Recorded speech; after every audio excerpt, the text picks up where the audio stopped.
What's going on, ladies and gentlemen? Welcome on in to the Brass Ring Media Podcast. It's Thursday, July 3rd, 2025. I'm your host, Zach Haydorn. That is your other host. He's Tyler Sage. Tyler, what's up, dude? Hey, welcome. Welcome to our show. We've got a bit of a new time today just because of the 4th of July holiday here in the United States. And, there's at least for me, the festivities are all on the 3rd and not on the 4th. So we are recording here and we are live on the Brass Ring Media YouTube channel a little earlier than we normally be on a Thursday afternoon. But AEW Dynamite is still in the rearview mirror. And Tyler, I thought last night's show was, it wasn't as exciting of a show as like the one in Arena Mexico was from like a match perspective and like a novelty perspective and just like fun crowd. Like it didn't have that. But in terms of building to All In, I thought last night was pretty, effective in taking steps to make sure that each of your big matches got a little bit more juice going into the final week. I mean, when you look up and down the show, All In, and you look at Dynamite last night, I mean, they added chapters to all of the big storylines. And I love that. I love that. I love that about the show. Again, it didn't make for, rousing in-ring action necessarily, but you've got a little bit of a deeper storyline in all of these different situations and all these different matches and all these different programs. So I thought this was a really good maintenance show for AEW when they really needed it most. Yeah, I would agree on that. Building all your your big four matches, right? Which are. Do we agree that that's like a drop off after that? Yes. Yeah, I don't want to ruin the Patreon show next week, but it's the world title, the AEW Unified title. Is that what it's called? Title. Yep. Which is essentially going to be a second world title, I think. Mm-hmm. I guess. And then the Bucks Ospreay Swerve tag. And then below that is probably the Casino Battle Royals, and then the Hurt Syndicate thing. Yeah. But all those are, developed in their own way, shape, or form. The negative on the show broadly last night, not that I'm a huge, I don't mind the tie-in with like Warner Brother big movies, the House of the Dragon show, the Rick and Morty show had more of a problem with because they were in character, in costume, like early on. But the hero and villains thing is just like, can we please not like, I'm not like the world's, I'm sure you hated it more than I do, that sort of premise of calling it heroes and villains. Now, I'm less worried about that collectively, like for wrestling, but when you're like, hey, these are good guys and these are bad guys, I don't know, just something about it. Maybe it's me getting older where I'm like, hey, man, we don't need to do that. Like, that broadly, I don't love. I don't mind the marketing. It's less than WWE at this point. But another thing, we talk a lot about like on WWE, like a negative we're seeing lately that is not being addressed. And I want to make sure we hit it in AEW as well. The Seth Rollins playing his music, but you're trying to get him over as a heel, but you're having people participate. I know they're in like Ontario, which is relatively close to Rancho Cucamonga. You're probably like 45 minutes. Yeah, so right. It's not like down the street. Yeah. Yes. So crazy if anyone's ever been there. It'd be like, yeah, that's like the first hit where you see civilization from Bakersfield. Like if you come from like this I-40, I think from like Vegas to LA, like Rancho Cucamonga is like the first bit of civilization you see. Yeah. Of Southern California. But I hated all the fans having like the Young Buck signs and like praise our founding fathers and stuff like that. When like don't show the signs explicitly, it's just like a bad call in general. Yeah. So like we're gonna hit in WWE. I think we need to hit in AEW. Besides that, like great maintenance show, and really like the opener and what that did. And like I don't know. Do you want to talk about that? What's that? Just the opener. I don't know what route you want to go in order to talk about stuff, but I was genuinely surprised that this is a Texas death match. I didn't think they were going to do a stint. Am I crazy for that, or am I just like naive? Or this was like I was like, damn, this is going to be like in modern pro wrestling. Like besides like the guys on the indies who are death match, like will literally bleed out almost to death. It's Moxley and Page are two of the best real professional wrestler deathmatch wrestlers in this century. Mm-hmm. So to get that for all the things on the line, it'll help the shenanigans make a little bit more sense. And like you can have a Swerve do something crazy because he will. You can have Yuta take a crazy bump because that's what he's there for. Like it got me like legitimately way more juice for this match. That stipulation usually doesn't happen for me as a callous, jaded fan. I like the addition of the stipulation. I think it helps. I think it helps just what they're gonna do. It helps what they're going for to have that, and like they've got. There's less of a reason for people watching to be annoyed. Like when inevitably, Osprey's out there, Swerve's out there, the Death Riders are out there. Like, if it was just a regular match, you'd have to like kind of roll your eyes at like, oh geez, how are they gonna like work this with the referee supposedly not seeing any of it, right? Like you just don't have to worry about that with this. Generally, I liked how they went about getting to the point. Like I thought that Adam Page coming out there as the babyface demanding it, I thought that worked well. It's like, hey, look, man, I'm fighting Jon Moxley, but you know what? I'm also fighting the Young Bucks. I'm also fighting the Death Riders. Like I got all this, and I want them all. Bring it on. Like let's make this a Texas Death Match. I thought he looked like a pretty like badass babyface. When he called for that. The one thing though that I didn't like about it was how do you not mention that you've already beaten Jon Moxley in a Texas death match? Like they had a Texas death match 2 years ago at Revolution, and Adam Page won. He hung Moxley like from the over the top rope with like a chain, and Moxley like tapped out or passed out or something. Like around the neck. Yeah.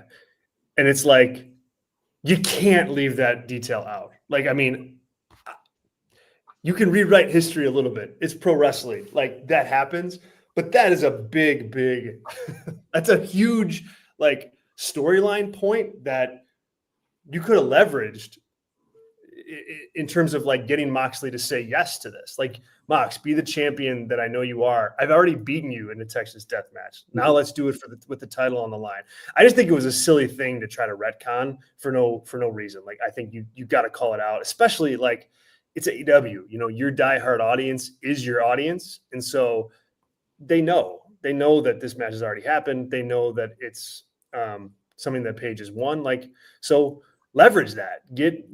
Jump right in with it. I definitely would have brought that up. I got another question for you about that segment, but go ahead and what's your comments on that? Yeah, I don't want to step on your next thing. Is it like a comment Moxley made? Is that what your next thing was going to be? No. Okay. So I'll get that into this as well. Yeah, I forgot about it. Maybe. I mean, I don't think Tony or Moxley or Page would have forgotten about that, but I certainly forgot about that match. I'm being honest with you. Okay. So maybe I'm wrong. If you say it, like I have a pretty solid memory of like key AEW stuff from the beginning. It gets hazier as we continue along here, as we're almost 6 years in. But yeah, I forgot about that. So maybe they realized, like, maybe they asked random people, like, hey, do you remember they had this match? And people were like, no, I don't remember that. And it's like, all right, well, no reason to bring it up then. Well, and that's why you don't have crazy stipulations for just random one-off singles matches. Like, because maybe down the road you want to do it. Yeah. Well, that's a different era of booking too. Yeah, for sure. What happened today of just like, hey, let's have a crazy match let's have 18 crazy matches instead of like spacing them out a little bit. Yeah. What the strategy is now. But yeah, I mean, certainly a valid point, and it would have been good and would have alleviated what that was though. But I think at this point it's, if you do the tug and pull, you want Moxley to seem still imposing. And maybe that's like the counter argument is like, you don't want Page to say like, hey, I have beat you before. You want it to be insurmountable. That would be like the counter to bringing that up. And most people aren't going to remember it either. Here's one problem I had, and this is not like anything to do with the promo. First of all, were they chanting bald? This is not a problem I had, but were they chanting bald at Moxley at one point where he was like, he like looked over and was like, what the hell are they saying? I It think was they like, were chanting ball, but it didn't catch on. yeah. So I was like, he was like, what? That's not my thing. But getting real heat, which is great, right? Shut the F up naturally in that place. Moxley said, hey, you won that little tournament. That's fine. That's not the top of the mountain. I live at the top of the mountain. I was like, oh no. I know what you're getting at, man. Oh man. I was like, was that a red herring? Because Moxley's pretty good at that stuff. To like have people like me and you be like, come on, do not, to have Adam Kidd when he listens back at this, I don't see him in the chat. Be like, I told you, I keep telling you, all that stuff. So that worried me tremendously, and maybe that's just great heel work by Moxley to be like, I'm talking about why I'm going to beat Page, and I'm also bringing up Darby, so you think I'm going to beat him in the meta as well. So like, if Page wins, kudos, and I kind of give AEW the benefit of the doubt, which I almost never do on main event booking decisions of like not being straightforward and planned out because of the Ospreay Page thing. That was like such a out of left field for me that it reopened my eyes on like, oh, maybe Tony will make bold choices and not just do exactly what I tell you to do. So beyond that, I did like the promo, but that was like, I was real worried about that mountain, top of the mountain stuff. Yeah, I think that's going to be in the back of people's minds during this, especially when Darby comes back and wins that Casino Battle Royal. It's going to be there, and I think it's going to be awesome for the main event, to be frank, provided that they don't go through with it and actually still put Page over. Like, it's going to make for just a little uncertainty, and that's good. I think it's a nice touch, provided they do it the right way. Let's pause real quick, and then I'm going to ask you my question about the opening promo segment. Folks, this is the Brass Ring Media podcast. We are live with this show twice a week on the Brass Ring Media YouTube channel. You're here right now. If you have not hit subscribe, please hit subscribe and turn on your notifications, because we've got live shows from a diverse array of hosts all throughout the week, right here on this channel. Dominic D'Angelo does his wrestling hotline almost every single day. We got our show here twice a week. Robert Vallejos does a really specialty sports talk style show on Wednesday evenings. And then on Saturday mornings, the Kick-Ash podcast with Ashley.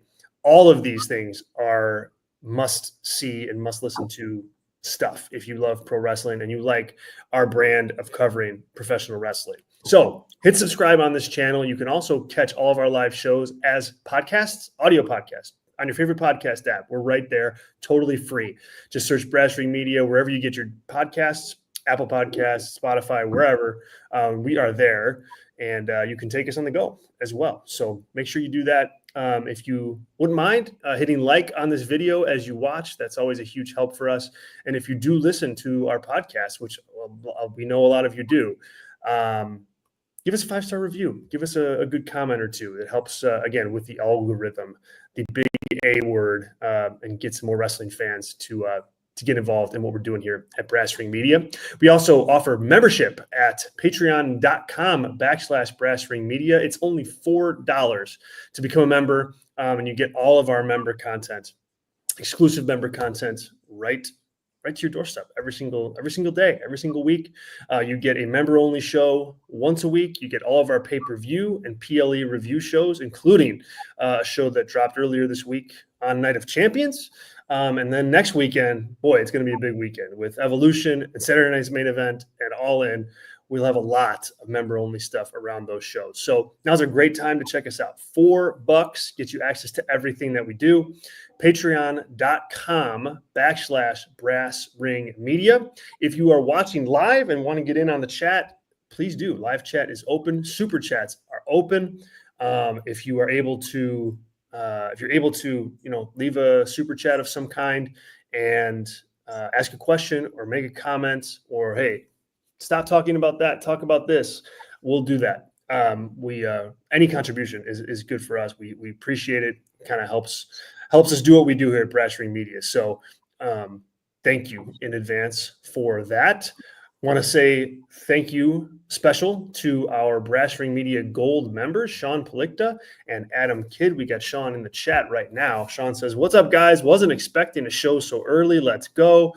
Yeah, we had to pivot a little, Sean, here with the time because of the holidays, and so we just had to like jump on and get this thing live so that family, fireworks, all that craziness for 4th of July here in the United States. But thanks for being here, Sean. Sean also says the show last night was fine, but I still had some big issues with it. What were some of the issues, Sean? Drop them in. I'd like to hear what those are, because I was pretty high on the show.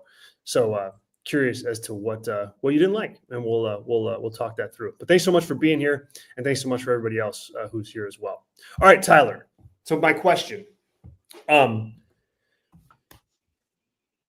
What did you think of Paige and the buckshot lariat on Marina Shafir? Good? Yeah. Or, dude, you're kind of an asshole. Like, obviously, it's the hitting a woman thing. We talk about it. We debate, intergender wrestling here from time to time. What did you think of this? Is this an appropriate moment for something like that? To articulate, or is it just something that they should still stay away from just because it's what it is?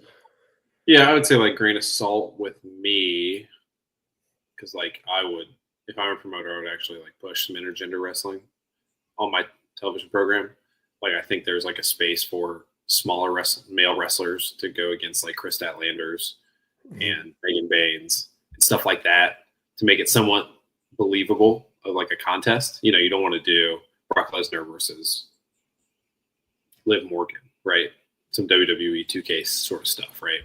But so just take that as like that's where my perspective is I think it's like fine because it's fiction. Like if you look at this like superheroes, like anime, which is what wrestling is more than a sporting contest, a UFC fight. There's tons of examples of men and women fighting each other because the power scaling is equal, right? So I think if you do the work there, you can tell a good story, and then you give your cast of talent more diversity to work with, right? I mean, if you open up that, then you double your possibilities of matches potentially, right, with certain talents. So that's like my take on intergender wrestling. I think like WWE, it wouldn't ever work because that's like so built in that it's not a thing. But I think a company like AEW can do it a little bit more. But all that being said, like I have no problem with it because Marina Shafir has been the entire time labeled as, or at least in my mind, she's been pictured as like Moxley's right-hand person. She's more valuable to Moxley than Wheeler, than Claudio, than Pac, than Gabe Kidd, all that sort of stuff. And she's been not like treated like a guy, but she's been treated on that level of like, I like think if something went down in the locker room that she would break Wheeler Yuta's arm if he talked back to her. Is basically how I perceive her in that group. So Paige taking her down is a shot across the bow of like, you're next, buddy. This is your right-hand person, the person you trust to be with you 24/7 to look over this title. If I can drop her whenever I want to, I can do that to you. That's how I viewed it. But I think they've done a lot of work to make that acceptable. If this happened in October, I'd have more of an issue with it because she's out of nowhere with him and now she's getting hit.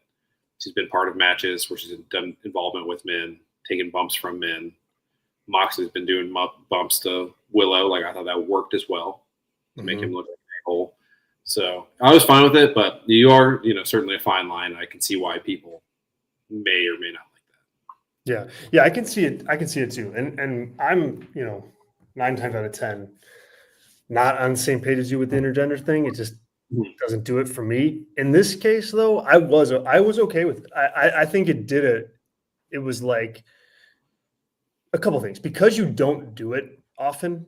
You can leverage this, and it really felt like a big deal. Like from a storytelling perspective, it was like, all right, Paige needs to show Mox that he'll do anything to win, and this was more effective than him like using a screwdriver and stabbing Mox in the forehead with it, like as a means to like this was like a different kind of violence because it involved Marina Shafir, and But I think it worked to articulate that, and it worked because you don't do it very often, if at all. You know, it worked because you picked your spots and because you set it up, to your point, with Shafir for so long.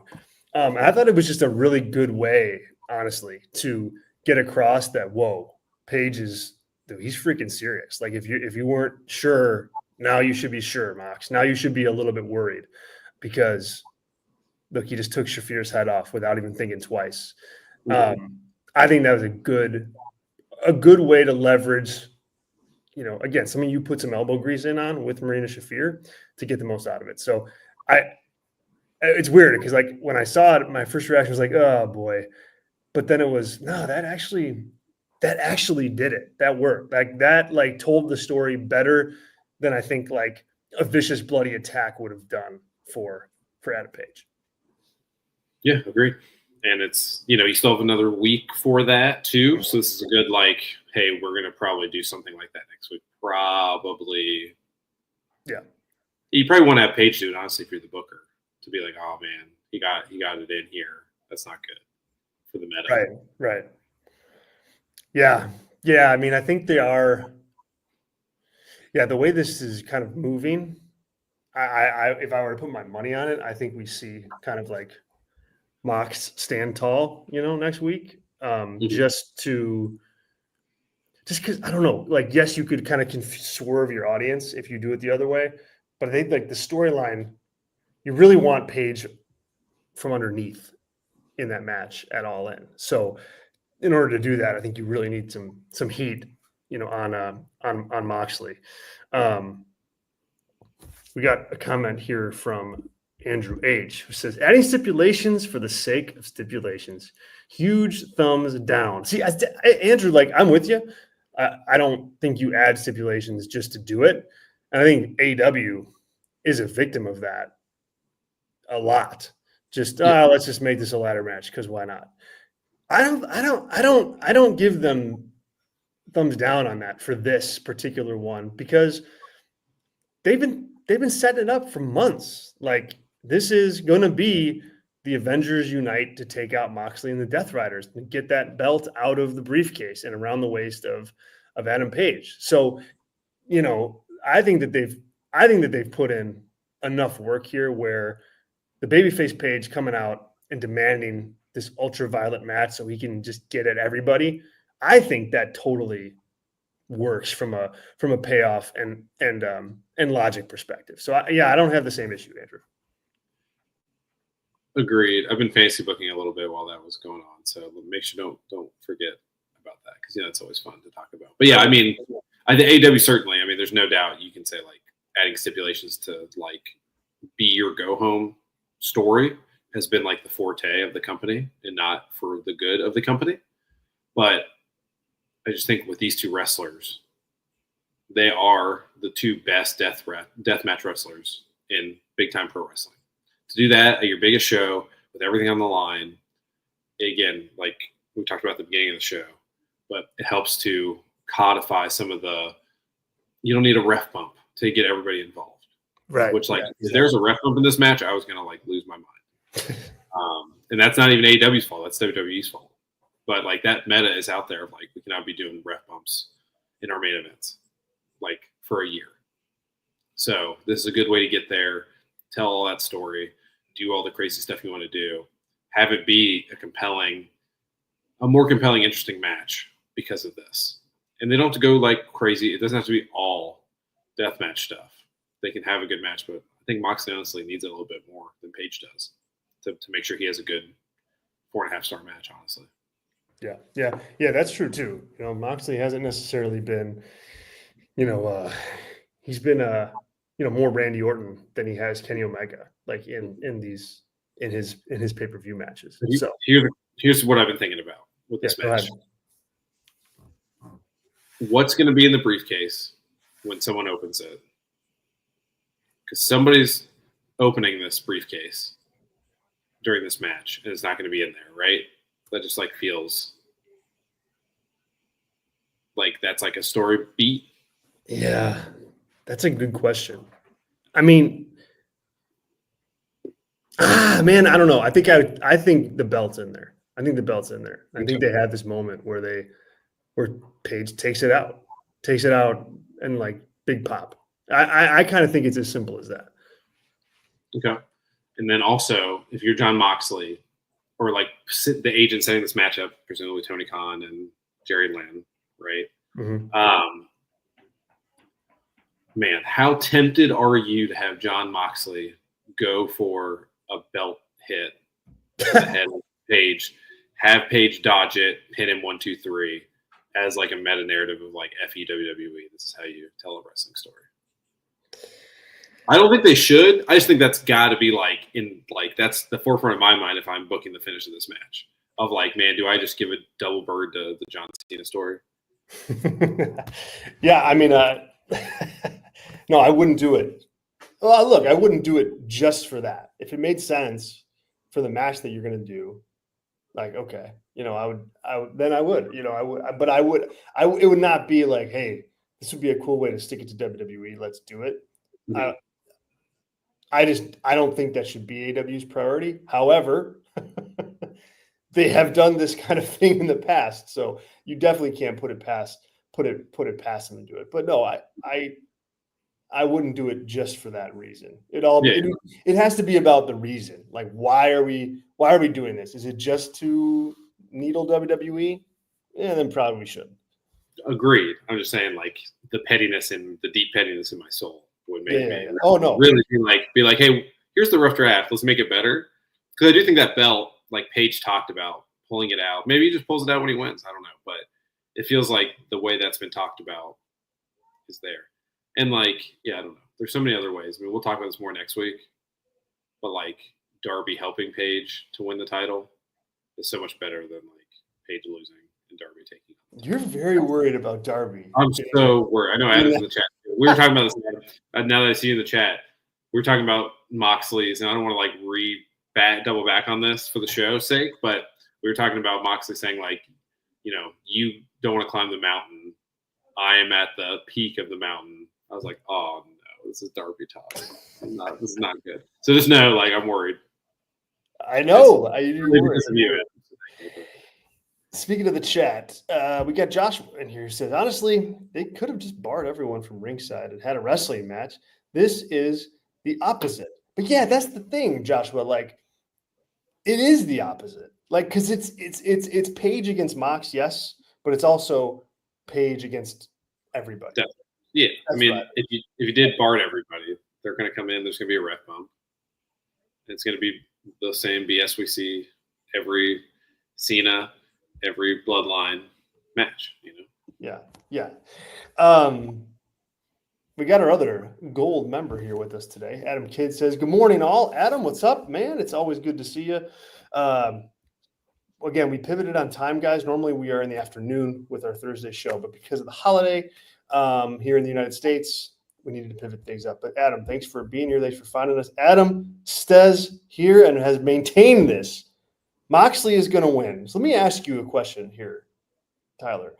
If Moxley wins, how much does of this analysis for you now change in hindsight? Like, is it just all garbage, or is it, hey, that's heat. That's heat. That's Mox. That's how you build a dominant heel champion. Like do we? We kind of talked about this on Tuesday, but like or last week. Is this Roman beating Cody at WrestleMania 39, or is it just, oh my God, you had Austin and Shawn Michaels at WrestleMania 14, and you went with Shawn instead, and you didn't crown Austin when you had the moment and the chance to do it? Because, yeah, I guess I could hear sides. I guess I mean, I certainly have an opinion on it, but it's worth talking about, I guess. Yeah. And just to be clear, Zach brought this up at the very beginning of the show. Yeah, so I did bring that up, Sean. Yes, right out of the gate. I forgot it happened. So I think that's why. Anyway, to your question, it's like, I mean, it just depends, right? If Swerve and Ospreay can't challenge for the world title for a year and Adam Page loses, then I'm like, all right, well, this company is totally off the rails, right? So if you're like that's like you're making 2 Cody Rhodes at that point. That people are going to not get behind because they can't win the title, right? So I don't think that's going to happen. But yeah, I mean, they'd have to do a lot of heavy lifting for me not to be in like pretty full on panic mode. If it goes like, if there's not like anyone besides Darby that's like actually the guy that's going to take it. Like if Ospreay and Swerve win and Hangman loses, and then it's like, okay, Swerve tried it, Hangman tried it, now it's going to be Ospreay, and he's the one that finally does it, and that happens in a month or 2 or 3. If that happens during Forbidden Door in England, what's that, in August? No, Yeah. later. Yeah. August. Yeah.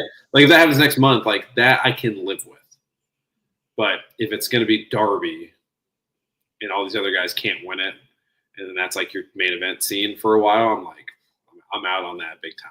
That's like, be like, oh, well, I guess I will learn to love a ref bump because I need to have something to fall back on as a wrestling fan. If that's the case. Oh my gosh. Sean says here, I will want to break my TV. Adam says, it's going to be Mania 40 main event with lots of blood, but the heel winning. It's going to make for some exciting preview shows. Sean also says here, Mox needs to realize that Paige has had these matches multiple times and will clearly go to any tactic possible. Mox's words just don't make sense for me. That's a good point, Sean. That's a really good point. And I think like you could loop that in to like your go home babyface promo if you're Paige next week. Like you can loop in there and go, hey man, don't forget, I'm winning this title. I'm coming for you. I'm coming for your death match. I didn't like myself when I did this, but I set a house on fire to prove my point. I stabbed Swerve Strickland in the chin or the cheek with a damn syringe. I bashed his head with a cinder block inside of a steel cage. I hung you from a chain in the ring and beat you. What do you mean I'm not going to go to where I have to go? I'm going there. I've been there and I'm going back and I'm taking the, like, I think you could totally like wrap that narrative, Sean, and I think you've hit on it, into a like very, very, very money babyface promo for Paige. And I think it would resonate. So I hope they go there. I hope they do go there. I hope that they've kind of maybe saved some of this ammunition for this big go home promo from Paige. I think that could be very, very compelling. Yeah, agreed. We'll see if they do. That's not really Paige's MO. It's more like what we kind of see is more the ethereal, like just like with like Ospreay and Swerve, right? With their segment of like, we're going to take that EVP title and give it to the fans. Or like, you know, it's like that sort of ethereal babyface that they all do a little bit more than like personal, but like I'm the person that's in the right personal issue, which I do think like all those babyfaces could do a better job of. Yeah. Also, another critique. This is unrelated, but you know, like one of my biggest pet peeves in builds to matches, right? Can you guess it, Zach? You've got lots. What? What I almost always bring up whenever I hear it, no matter what, like the quality of the match is, like the hype level of the match. Is it like killing people in matches? Like, yes. So it's like Kevin Knight saying like, you'll have to kill us. Yeah. I'm like, don't say that. Don't say that. Yeah. Yeah. Like, so just in general, like, you know, I'm an AEW guy, but that Swerve does that a lot, et cetera. I've critiqued him a lot in the past about that. Just don't say it. You can't say it. You can't. Like Paige, I'd be worried about saying that next week, being like I will die in this ring. I mean, even they did a little bit in the Moxley thing, like your life's on the line. They did, yeah. And it's like his career is not on the line, so I didn't like that being brought up a bunch of times either. So it's like again, just like a little button up things here and there that like I still like the segment. And I was juiced for the stipulation personally. It's funny, I like death matches, but I don't like people say I'm going to kill you. So. I mean, I'll ask my therapist. That's the thing, like, because even in those, that's not going to happen. You know, you're still not going to. You may like butcher someone's face with a pizza cutter, but you're not. You know, You're not going to slice their head off. You know what I mean? Only Vince McMahon and Rey Mysterio kill people in pro wrestling. So I still can't believe that. To this day, I'm like, no, they really freaking tossed Rey Mysterio off the roof of a building in a ladder. Well, I was talking about a match when he was not, but he didn't kill the guy. Okay. Yeah, so that's not slander towards Bray. I think the guy was already dead when he hit the 619 in that match. If anyone remembers that, he was. Yeah, I think he was. Oh man, yeah, that's brutal. So I was just saying the two people that have caused people to actually die in pro wrestling of recent vintage. Yeah. You brought up the Young Bucks, Will Ospreay and Swerve. We do have an actual answer on that finally. So yesterday on the show, you had Swerve and Ospreay kind of get involved and try to attack the Young Bucks after the Young Bucks got a victory in their heroes versus villains match. And they come out, they kind of have a quick fight, but the Bucks run away. And then, Ospreay and Swerve get on the microphone and they're like, hey, we still don't have an answer yet. What do you guys think? Of course, they say no because there's nothing on the line for them. But then Will Ospreay says, hey, we'll put our opportunities at world titles on the line for a year if you guys put your EVP titles up. What'd you think of that addition to this? Reasonable, unreasonable, silly? What do you think? Yeah, stupid, I thought. Made Ospreay look stupid. It more fuels the tension between the two of them, Ospreay and Swerve, which I will grant you is interesting. The baby faces not getting together is always more interesting to me than the heels not getting together. So that's fine. To me, it's I thought they were going to win anyway this match, but it could have been used as a red herring if the Bucks beat them. They're not a tag team. The Bucks are the greatest tag team in AEW history. So it's set up for that. And then if hey, let's say MJF screws over the Hurt Syndicate, you do Bucks Hurt Syndicate. That's something you can build to, right? As building them up as a group. Now it's telestrates outside the story, which has been okay. What they did to Swerve was enough to get this match. You don't need all this other stuff. But what it does now for this match is it telegraphs where it's going to go exactly. And if it doesn't, it's DEFCON 1 for the booking of the company for the next year, in my opinion, like I laid out earlier. So, yeah, because the EVP stuff hasn't mattered at all. Right? You can't have any sort of argument with me, no matter what, that they have not they had the one episode where they took over the show after they kicked Tony Khan, but the show was exactly the same. Yeah. They didn't do, sold out pay-per-view, which is good because that sucks. But, they didn't have any imprint on the show. They were not authority figures. They were not had their fingers dabbled in everything. They were not screwing over the good guys every step of the way. They were gone for months. So I understand you need something to be get the heels to agree to put their stuff up on the line.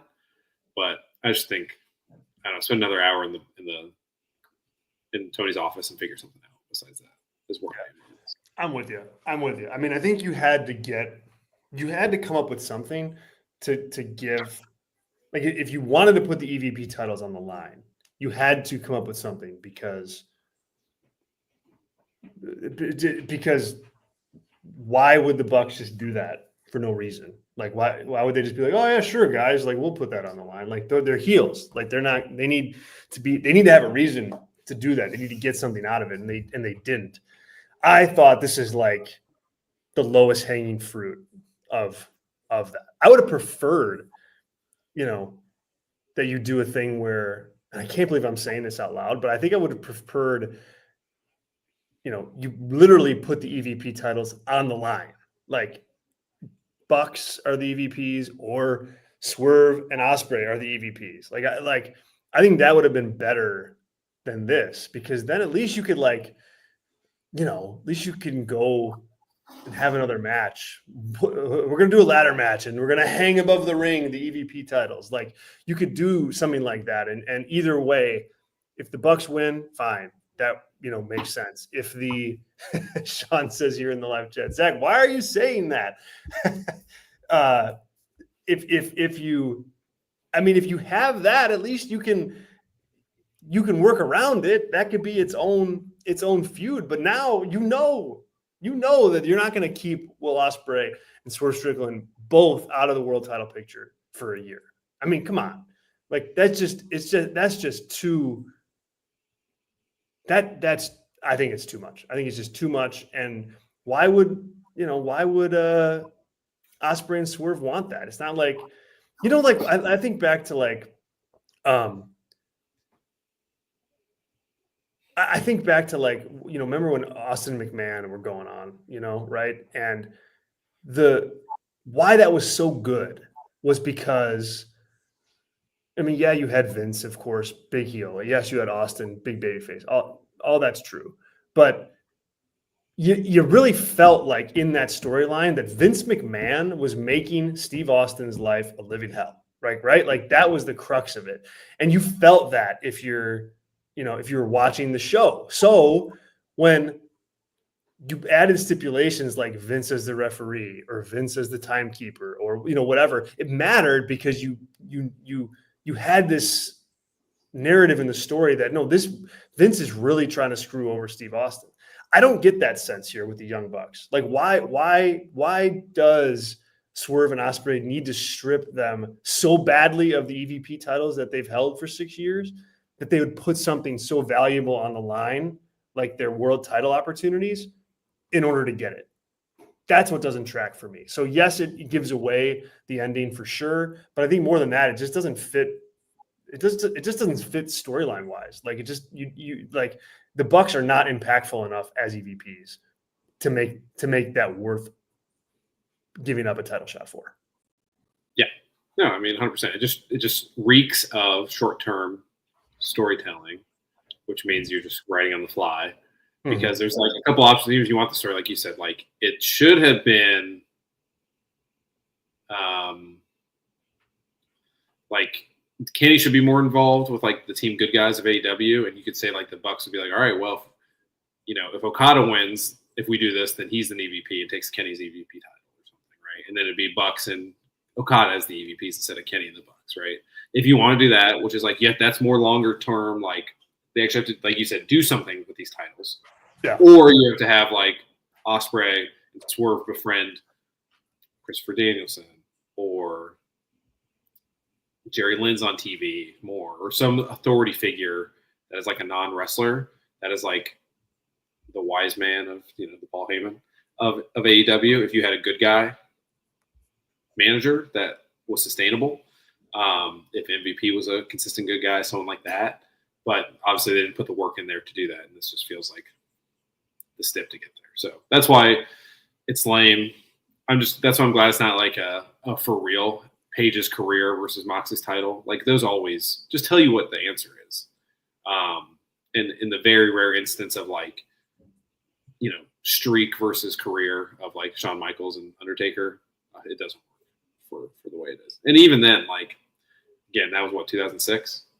Streak versus career. Like, did everybody know that followed the dirt sheets that Shawn was done? I don't know.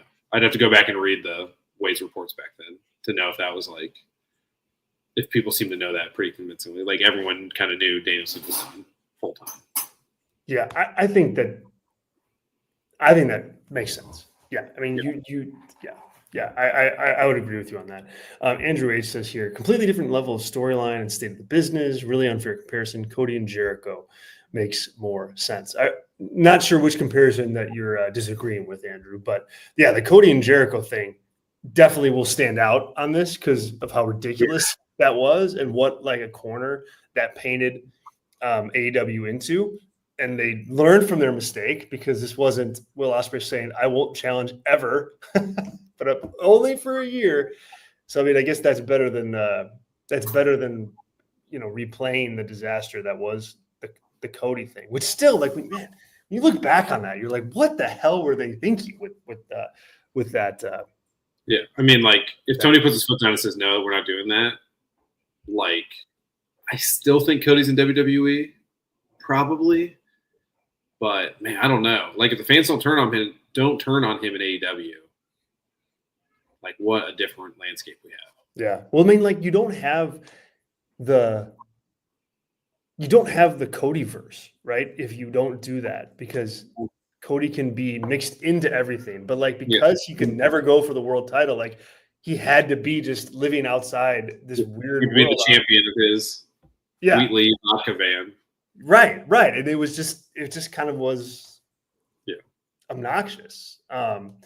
All right, yeah. So Andrew says here, comparing Austin and McMahon to anything is unfair. No, I wasn't comparing the feud together. Of course not. Hopefully, let me get back. Let me go back and like retcon this. I wasn't comparing like the feuds and like how important they are. What I was trying to like articulate is what McMahon did impacted Steve Austin on screen in the storyline. You saw it as a fan. You saw it play out.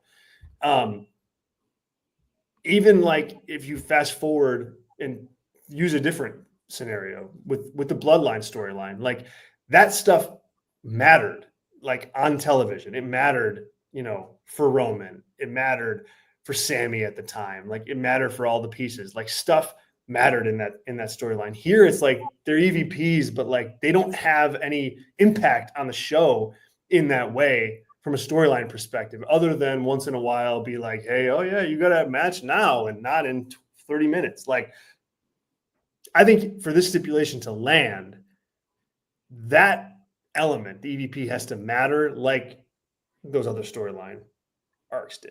That was my point. So no, I'm not comparing Austin McMahon to Bucks versus Swerve and Ospreay. I'm just trying to leverage the fact that you really had the McMahon stuff impact what was going on in the show. So it made everything that Austin did to get out from under that worth it. Yeah. Thank you. Thank you, Andrew. I'm glad you called that out. I probably didn't need to give it some explanation. This would be a better match than Austin McMahon. Yeah, well, yeah. I mean, one thing I liked last night a lot, Nick Jackson looks awesome. I thought he like really was like the couple moves he did where he did like a backflip through the ropes and then jump back in sort of stuff. Reminded me of like Ring of Honor, Nick Jackson. So I think that time off did, especially him, very well. So which is good. You need some anger matches, toward the tail end of Matt's prime for sure. I mean, I think we're past Matt's prime, but Nick's probably at the tail end of his athletic prime too. Yeah. It's coming. It's definitely coming. What's he like, 33? Nick Jackson? I think Nick is like 33, and so Matt's what, almost 39? Isn't he like 5 years older? I mean, Nick's 35. So Matt's probably like 38, 39. Wow. That's wild. Yeah. Sorry, this is very good podcasting. But Matt's 40. He just turned 40 in March. So 40 and 35. So, at what point do they use the gimmick of like the middle-aged Bucks? The fact that no one has used that against them in a promo tells you that how much actual power they actually still wield in the company. Yeah, for sure. I mean, if I were the Bucks, I'd be like, don't crap on our gimmick until we tell you it's okay. Yeah, we're still the young. We need that sort of heel heat. Yeah, until we need that heat. All right, and then we'll wrap up talking about Kenny Omega. Returns to AEW after the big attack. He comes out and makes the save at the end of the show as the Don Callis family tries to attack Kota Ibushi after Ibushi lost his match to Kazuchika Okada in the main event. I thought the main event was like on the high end of my expectations. And it was really good to see like Ibushi not back to where he was, but like closer, a lot closer.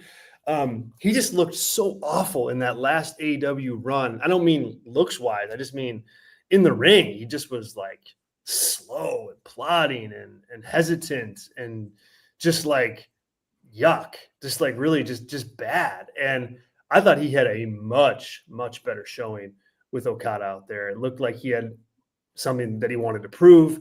It looked like he just wanted to give this storyline, a really, really good match that it needed. And I think he did that. And so it was good to see Ibushi kind of put that performance out there. I like the match, and I think, again, as I said earlier in the week, I don't want to see this match on a pay-per-view at this point, but for a TV main event on Dynamite, hell yeah. Yeah, that's the strength of like a deeper roster to do stuff like this on TV if you need to. Also, just like that, the nuts and bolts, the logistics of pro wrestling.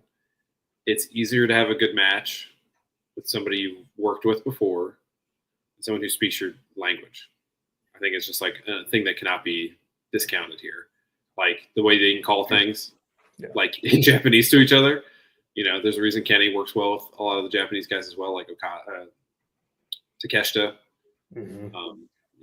Is the opposite of that. I mean, not the opposite, but like, so that's just like watching it. It's just like it clicks in your head of like, oh yeah, of course that'd be easier. Like if I was a wrestler and I worked in Japan, you have to do all off body language only. I think that's why guys going to Japan, they come back and they're usually they're better wrestlers because you don't have to have John Cena screaming the moves every step of the way, Charlotte Flair screaming the moves every step of the way to get a good match out of them. You have to do it by feel and call it in the ring, but not verbally. So yeah, great match. I mean, Ibushi hitting what's the move called that he did, like the spinning power bomb off the top rope move. Oh yeah, where the tiger driver thing. Yeah, but man, like just to jump off that and like land on your ass, and knowing he's not ever going to be the same shape he was before, is like he was locked in, which you could tell too. He's not on a razor scooter in the middle of a Anarchy in the Arena match or whatever. Yeah. If you remember that, I forget the Moxley Page Texas Death Match, but I'll never forget Kota Ibushi like second appearance in AEW going down the ring on a scooter and being like, well, they just killed Kota Ibushi. Yeah, we got Andrew H. said here, so glad they didn't put him on a bike. Clearly, he had no idea how to work a bike match. Oh, there you go. I didn't even see his comment. So Andrew, we're on the same page. Was it a bike? I thought it was like a little. It was a bike. He kind of like is riding the bike and he's like clotheslining people as he rides by. Like with the pipe. Yeah, the pipe. Wow. Yeah, it's so bad. It's so bad. Oh my god, that would be the worst thing in AEW ever. That and Cole and MJF. That'd be a great show to go through and be like, man, this is some of the worst. This is the worst like 30 seconds in AEW history. That's got to be up there. I mean, that or something with Sammy Guevara, I think would be. Yeah. And for the haters out there, like in the chat, I would love everyone's like off the top of your head, what's the worst like AEW moment? Yeah, go. What's the Katie Vick moment in AEW? This will be really fun. We got a good mix of people in the live chat right now that I think could really dig up some good awful stuff. Derek Mitchell, thanks Derek for joining the show today live. We appreciate you, man. Good to see you. Says is it me or does the Golden Lovers reunion last night seem anticlimactic? Well, the AEW has not done nearly enough to tell the story of the Golden Lovers. Like, that Ibushi and Omega are friends, but like that's kind of it. Like, I mean, really, like that's kind of it. They've put in. So I just don't think they've put in enough work to get a lot out of the reunion. I don't even think that necessarily last night was supposed to be this big reunion. It more so is just Omega's back. Like I don't think this is a reunion. I think it's just Omega's back and that's it. That's my take on it, Derek. Because yeah, of course it was anticlimactic, but I don't think it was supposed to be anything bigger than that. Yeah, I mean, has anybody done that well? Like as a promotion, I don't think New Japan told that story well. I mean, there was like shirts that they sold, question mark, or they did on Pro Wrestling Tees. They had some shirts, yeah. But it's been like an ethereal thing more than like, what are they besides friends? Wink, wink. So like, it's never been really expanded upon beyond that. Right. And that's why I'm kind of like, I don't think they were trying to get people to go, wow, it's the Golden Lovers. They're back together. Like, I don't think that was the goal. The goal was, dude, Omega's back. That's cool. Yeah, which is good. You don't want Kenny in a tag team. No, exactly. Yeah. Yep. Last thing. You got Omega back now. I gotta say, like, I'm happy with what they've done with Omega and Okada. I think that they've hit almost like the exact note that they needed to hit on the build to this. Like, I think that there's enough ode to history where if you want that and you've followed that and you know that, this works, and this is great for you. I think if you have no idea about that, you still have a very strong story that you can get into here with Omega and Okada as the heel. He's with the Don Callis family. Like, and now they can go out and they can have this big winner take all match. Like, I think this is like the best of both worlds. I don't think you should expect, a repeat of Okada Omega 4 from, Dominion all those years ago. But I think because you've built this differently, it doesn't have to be that. You didn't just build this with the hype of, man, this is this big mega match, and they're gonna just have another one. Like, this can be something different because of the build that it's had. So I think they've really done a nice job on this, and there's a lot to consider because of that history, and there's a lot of hype to live up to. But I think this has been good for them in terms of getting to the match, but also setting and resetting expectations for what the match itself can and will be. Yeah. If I had to rank, like, of the big four, the match, if I had to choose only one that doesn't have a stipulation, it's just a straight up old wrestling match, it'd be this one. It's Okada and Kenny. And thankfully they've done that. There's no stip for Mercedes and Tony, is there? Not as of this point, no. Okay, good. So, like, that would probably be my second as well, because it's the first time they've gotten together. I think maybe the Booker mentality for Tony is like we've seen Paige and Moxley before for the diehard fans. Like, what can I do? Even though they've done this type of match too, but it wasn't for the world title.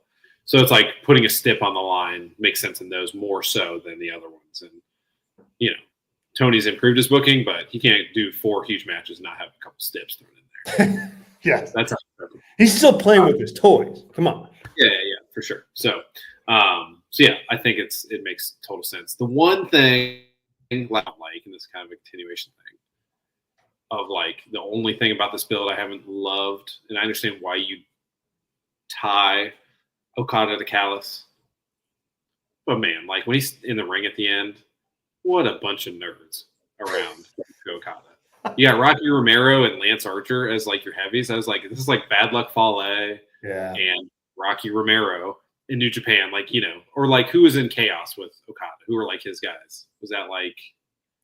It was like Ishii? Was he in Chaos? No, he was in Tanahashi's. It was like Takahashi. It was like Hiromu. Who the hell else was in Chaos? Wasn't Will Ospreay in it for a while? I think Ospreay was in it for a bit. Before he turned on him. Like Hiromu when he was in LIJ, he was in Chaos, or before he was. I think so. Maybe not. Yeah, I don't know. Guys, I'm not he was like the opera singer guy, wasn't he in that group? The guy who, like, always coming out. Yeah, Taichi. Yeah, maybe he was in. Like, kind of bums like that too, right? Let's be honest. But I don't know. Like, I get the Callis factor of it. That's like the only thing I'm like, man, look at these nerds. Yeah. But it is what it is. And I think that you could do better. I mean, Kyle Fletcher is in the Don Callis family. Like, trot him out there. Like, where was he last night? Like, you could do better than just like, here's our worst guys. Like, I agree with you on that. Yeah, and then have Callis, like, also stomping. I don't know. That's just bad instincts by him as a manager. I don't think managers should be joining in a stomping. Like, Heyman would never do that, and that's what sets him apart. Is like when he does take a bump, it is more meaningful because it's like, whoa, dude, he's like a jerk, but he's like a coach. It'd be like an NFL player like tackling a coach. It'd be like way out of line, and that guy would probably be banned from the league for doing it. Yeah. Even if that coach is a total a-hole. Yeah, I good point. It's a good point. All right, guys, we're gonna go. Thank you so much for joining the show. We're gonna go record a member-only show and hit some topics. We're gonna talk Britt Baker. We're gonna talk. Woohoo! If that's your tease, I guess maybe we won't talk Britt Baker. Yeah, it's like go to the goddamn dentist office talking about Britt Baker. Oh my god. That's amazing. Well, now I don't know what we're going to talk about, but we might touch on Britt Baker. Anyway, thank you guys so much for being here. We appreciate it. Next week is going to be huge for us at Brass Ring Media. We've got all sorts of stuff that we need to get into. Saturday night's main event, Evolution, All In, of course. it's a big week. So hit subscribe. And so you don't miss any of it. Also, subscribe over on our podcast feed in case you want to take our show with you on the go. Just search Brass Ring Media. And finally, now's a great time to try out our membership. Patreon.com/Brass Ring Media. All sorts of member content between now and All In and beyond. So please give us a go. Give us a try to earn your business. The first week is on us. It's free. And so you can check out all of it. Once again, it's patreon.com/Brass Ring Media. Big thanks to our gold members, Sean Palikta and Adam Kidd. We appreciate you guys very, very much. And thank you for the contributions to the show today. Thanks to Derek. Thanks to Zach. Thanks to Fernando, who joined the chat late, Joshua as well, and everybody else who's in there. So we appreciate you guys. If you're celebrating the 4th of July with family and friends, enjoy, be safe, and we will catch you guys real soon. See ya.